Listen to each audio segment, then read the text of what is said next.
নিতুজ হেসেলে আপনাদের স্বাগত। মাংসের স্বাদকেও কিন্তু হার মানিয়ে দেবে। ভেটকি মাছের এইভাবে কালিয়া রান্না করে দেখো একবার।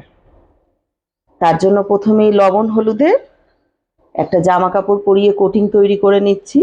লবণ হলুদ দিয়ে দিয়েছি। এবারে সুন্দর করে হাত দিয়ে একদম ঘষে ঘষে ডলে ডলে এরকম লবণ হলুদগুলোকে মাখিয়ে নাও।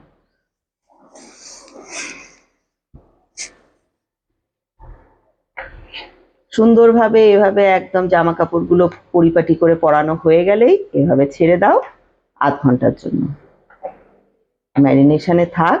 তারপরে আমরা চলে যাব আসল প্রিপারেশনে।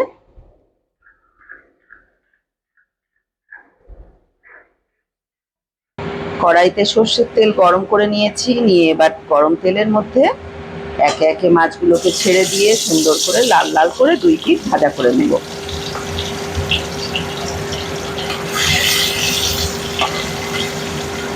ভেটকি মাছ যেহেতু খুব নরম মাছ, ওই জন্য সবসময় একটু হালকা হাতে কাজ করতে হয়, না হলে কিন্তু ভেঙে যাওয়ার চান্সটা অনেক বেশি থাকে।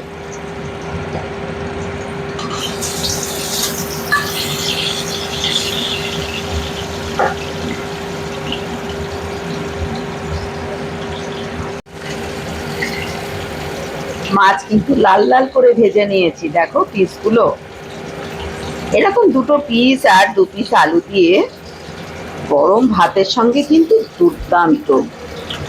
মাছ ভাজা রেডি, সব তেল থেকে তুলে নিচ্ছি একে একে। মাছ ভাজা গরম তেলের মধ্যে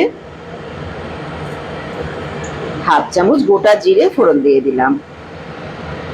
ফোড়ন থেকে একদম সুগন্ধ ছাড়তে শুরু করলেই কুচিয়ে রাখা একটা বড় সাইজের পেঁয়াজ তেলের মধ্যে দিয়ে ভাজা করে নিতে হবে।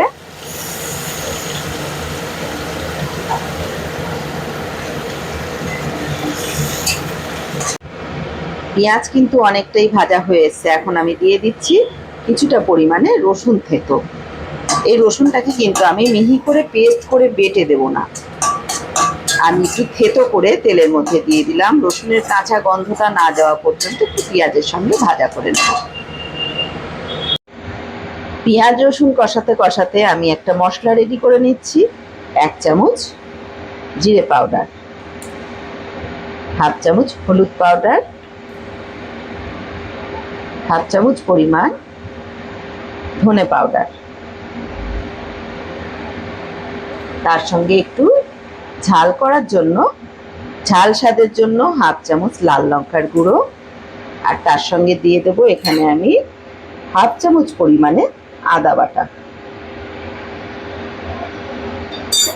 এই সব মশলাগুলোকে আমি জল দিয়ে গুলে একটা পেস্ট বানিয়ে কিছুটা পরিমাণে টমেটো কুচি তেলে দিয়ে দিয়েছি।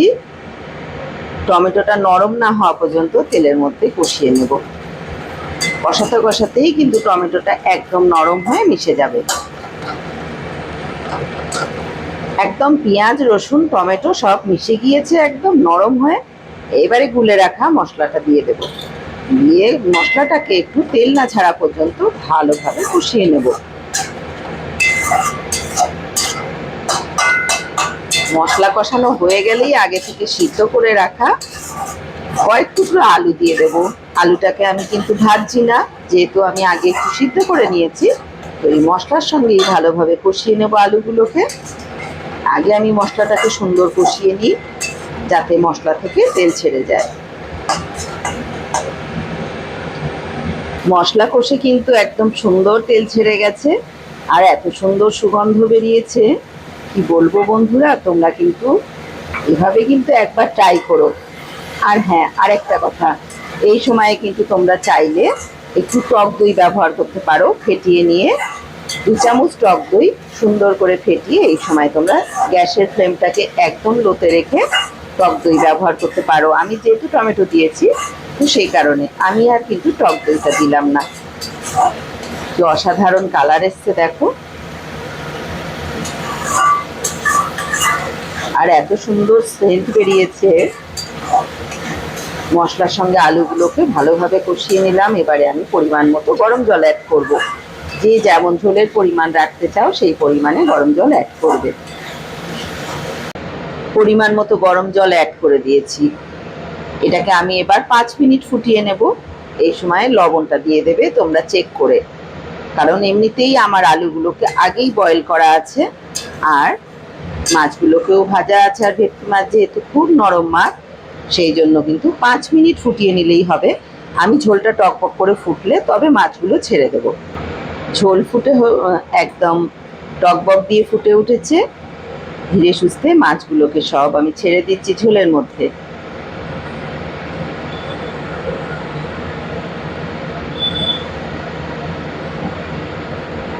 এবারে জাস্ট 5 মিনিট আমি টক বুগিয়ে ফুটিয়ে নেবো। আমি সব চেক করে নিয়েছি, লবণ ঠিক আছে। অতএব 5 মিনিট ফুটে গেলেই কিন্তু আমাদের রেডি হয়ে যাবে আলু দিয়ে ভেটকি মাছের কালিয়া। সত্যি বলছি, অসাধারণ স্বাদের হয় এই ভেটকি মাছের কালিয়া। আমি 5 মিনিটের জন্য ফুটিয়ে নিই, 5 মিনিট পরে আবার আসছি। 5 মিনিট পর চলে এলাম তোমাদের কাছে। আজকে ভেটকি মাছের কালিয়া কিন্তু একদম রেডি হয়ে গেছে। গরম গরম ভাতের সঙ্গে বা পোলাওয়ের সঙ্গে বা ফ্রাইড রাইসের সঙ্গে, যার সঙ্গেই তুমি খাও না কেন, দুর্দান্ত স্বাদের কিন্তু ভেটকি মাছের কালিয়া। আমাকে জানাতে ভুলো না যে কেমন লাগলো আজকের রেসিপিটা।